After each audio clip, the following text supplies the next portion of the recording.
Boni, proceed. Thank you, Chair. I think, Madam Chair.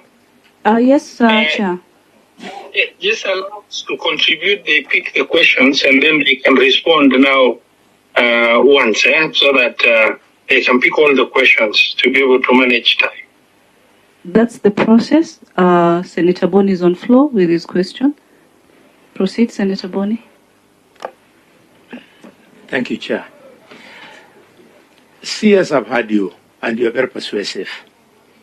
I'm happy that on your immediate right is my good old friend, Albert. Albert, we have worked with him, Mwendwa. From 2013, we've been in this room. And you know that at no stage have we been approached by the executive in the manner you are doing today, whereby you've made an executive decision which amounts to legislation, and you are asking the legislators to then adopt the executive decision as if it was legislation.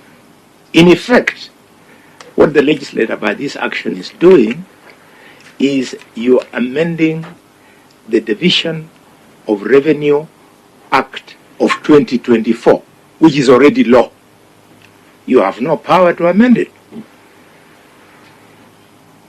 at all.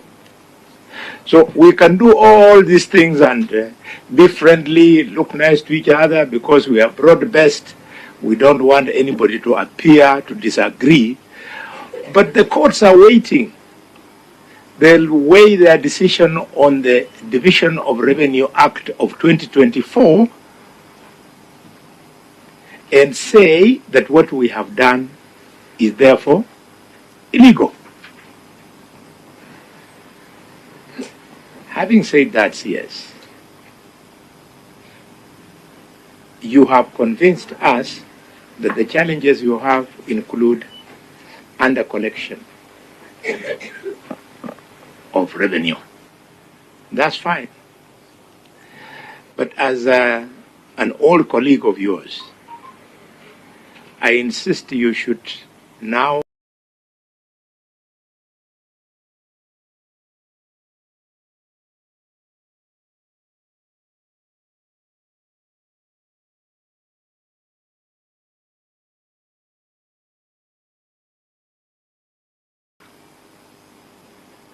about tax evasion.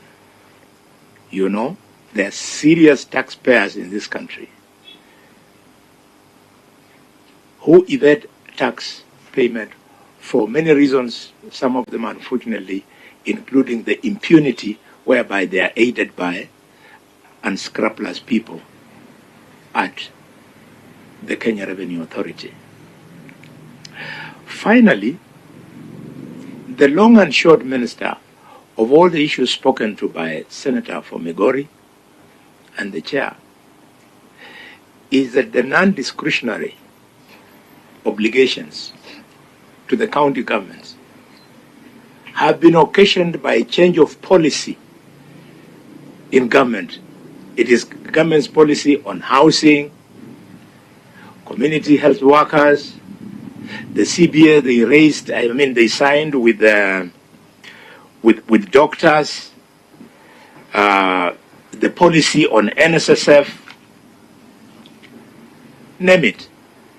So are you telling us that you want to advise that the government then reverses its decision on those policies so that we give county governments less money, they don't have that obligation? You revert the policy so that we say, okay, fine, these policies were well intended until the bill was withdrawn, but now that the finance bill was withdrawn, now that that's where we are, we want to rethink the policies. Then finally, and I'm glad you just the other day you are representing the people of Suba.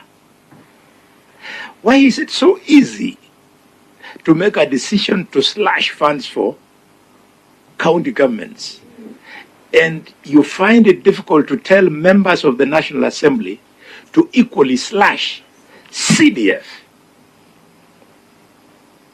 Why? Isn't this legislative impunity whereby we are saying, because we are legislators, we will protect that which is seen to be ours and let that which is borne by governors to suffer the consequences of the hard decision? Finally, but not least, Minister, this is not part of this. I would love to hear what you have to say about what the courts have already said about CDF. CDF is 68 billion this year. The shortfall now, brought in because of these policy changes, is 61.2 billion, just matching. It means, therefore, if you agreed with the court's decision that CDF was unconstitutional, it means that you would be having the money to give the county government. So, as our new CS for Finance, do you want to agree with the courts that CDF is unconstitutional? Or do you still want to perpetuate that illegality? Of course, you are there, and with good reasons. When that decision was made, you tweaked the law and managed to survive. But do we want to continue that way? Thank you very much, Mr. CS. Chair or Madam Vice Chair, this is Honorable Yonka. I would like to give my question. Proceed, Senator Nyonka. Thank you very much, Madam Vice Chair. CS, I hope you're listening to me. Yes, he is. Thank you. Unfortunately, I was not able to come, but I think I can still raise. I have two questions.